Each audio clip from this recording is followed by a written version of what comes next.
ठंड में mix veg चटपटे पकौड़े बेचने वाली बहू।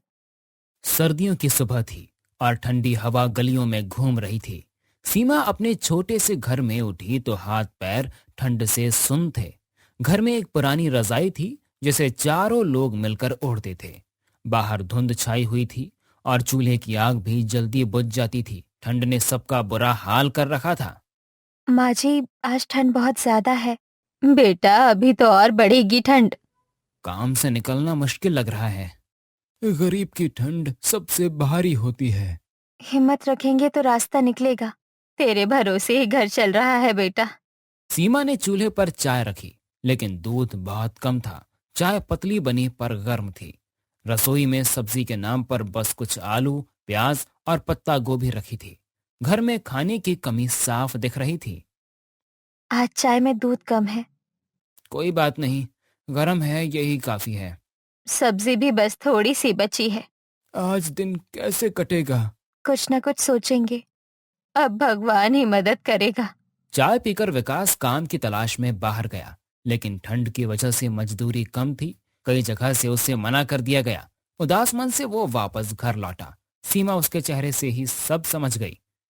आज भी काम नहीं मिला। कोई बात नहीं, कल मिल जाएगा। घर का खर्च कैसे चलेगा? अभी सोचना पड़ेगा वरना आगे दिक्कत हो जाएगी। मैं भी कुछ करती हूँ। तुम क्या करोगी जब मुझे काम नहीं मिल रहा तो? सोच रही हूँ कुछ न कुछ तो हल निकलेगा ही। ऐसे कैसे काम चलेगा? सब घर में बैठे रहेंगे तो। सही बोल रही है बहू। सिर्फ एक के भरोसे कुछ नहीं होगा। हाँ, सही कहा, वरना खाने के भी लाले पड़ जाएंगे कुछ दिनों में। आप फिक्र मत करो, मैं कुछ न कुछ सोचूंगा ही।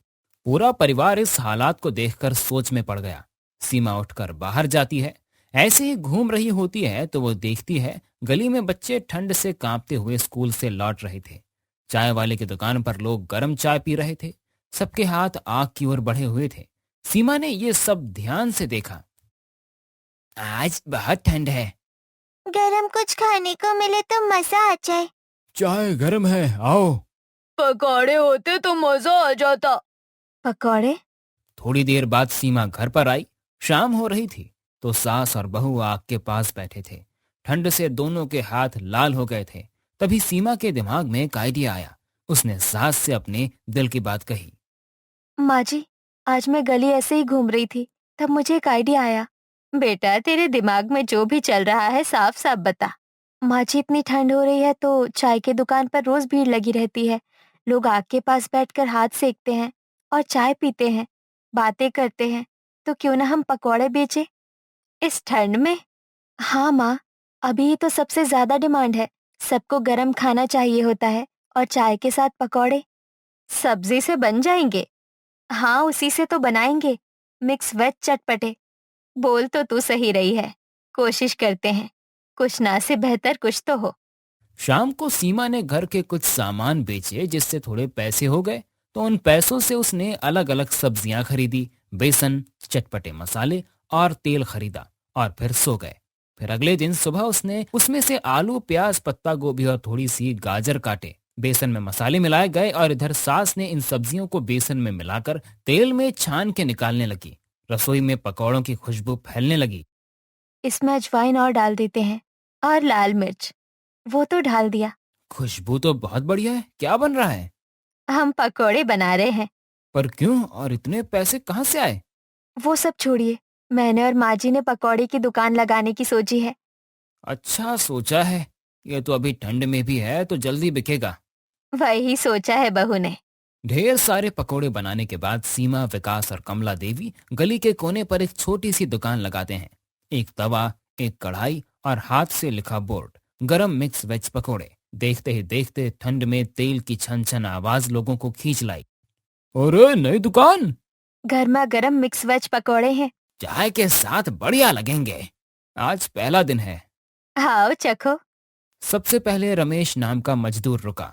उसने ठंड से सिकुड़े हाथों से पकौड़ा लिया। गर्म पकौड़ा खाते ही उसके चेहरे पर मुस्कान आ गई। बहन, ये तो बहुत अच्छा है और सस्ता भी। ठंड में यही चाहिए। और लो। जरूर। चलो, पहली बिक्री तो हुई। थोड़ी ही देर में स्कूल के बच्चे भी रुकने लगे। पकौड़ों की खुशबू उन्हें रोक लेती। बच्चे हंसते हुए पैसे निकालने लगे। मुझे 2 पकौड़े दे दो। मुझे भी। हाँ हाँ, क्यों नहीं बच्चों, ये लो, गरम है, संभाल कर।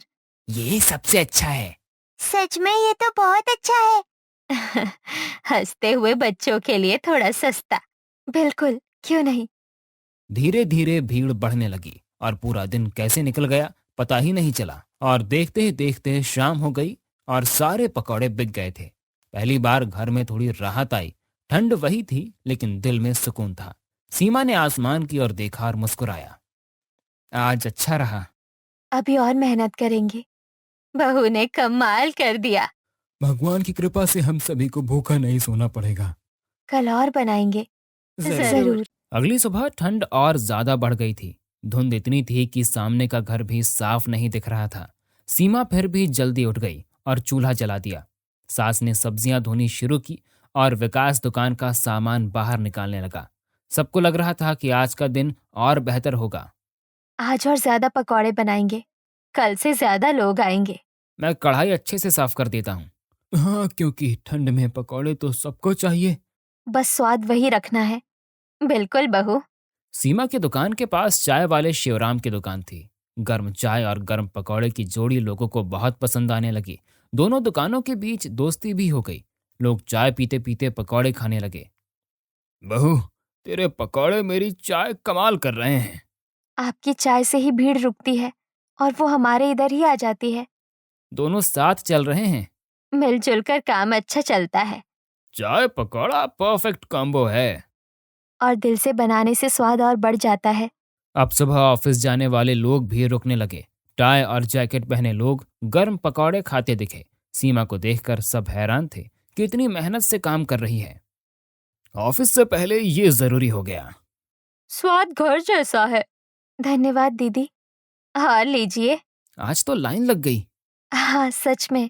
दोपहर में हवलदार सुरेश वहां से गुजरे तो पकौड़ों की खुशबू उन्हें खींच लाई। उन्होंने पकौड़े खाए और दुकान की साफ सफाई देखा। सब नियम से था। दुकान साफ है। जी, हम साफ सफाई का बहुत ध्यान रखते हैं। पकौड़े भी स्वादिष्ट हैं। घर जैसा बनाया है। कोई परेशानी तो नहीं? नहीं, बस ऐसा ही काम करते रहो। ये सुनकर सब खुश हो गए। इधर बबलू सब्जी वाला रोज ताजी सब्जियां लाने लगा। उसी दिन उसने कम दाम में अच्छी सब्जियां दी। सीमा की दुकान रोज अब खूब चलने लगी थी। बहू, आज गाजर ताजा हैं। धन्यवाद बबलू। शुक्रिया बेटा। अरे माँ जी, मैं आपके बेटे जैसा ही हूँ। आओ भाई, तुम भी पकौड़े खाओ पहले। ठीक है। सीमा बबलू को पकौड़े देती है और वो भी खाकर उसकी खूब तारीफ करता है। आगे सीमा ने तय किया कि बच्चों को कम दाम में पकौड़े देगी। स्कूल से लौटते बच्चे खुश हो जाते। दीदी, आज भी सस्ता। हाँ, तुम बच्चों के लिए। आप बहुत अच्छी हो। बच्चों का पेट भरना पुण्य है। हम रोज आएंगे। जरूर आना बेटा। शाम को घर आकर सीमा ने पैसे गिने। पहली बार घर में चिंता कम दिखी।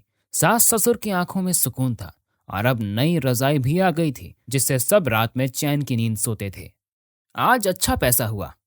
कल और मेहनत करेंगे। आज चूल्हा नहीं बुझेगा। बहू ने घर संभाल लिया। आप सबका साथ है। भगवान का शुक्र है। यही मिलते हैं बेस्ट पकौड़े। सच में स्वाद तो है। आप सबका प्यार है। नाम बन गया। धीरे धीरे आगे बढ़ेंगे। बिल्कुल सही कहा आपने। सर्दियों की आखिरी रात थी। घर में अब नई रजाई आ चुकी थी और भरकर खाने को खाना भी था। सब चैन से सोए। सीमा ने छत की ओर देखा और मुस्कुराया। आज ठंड कम लग रही है। क्योंकि डर कम हो गया। मेहनत ने बचा लिया। तुमने हिम्मत की। मिक्स वेज चटपटे पकौड़े बेचने वाली बहू अब सिर्फ बहू नहीं रही, वह पूरे मोहल्ले की पहचान बन गई। देखते ही देखते दुकान भी बहुत बड़ी हो गई और ठंड, गरीबी और परेशानी से घबराने की बजाय यह साबित कर दिया कि हिम्मत करने से सब मुमकिन है।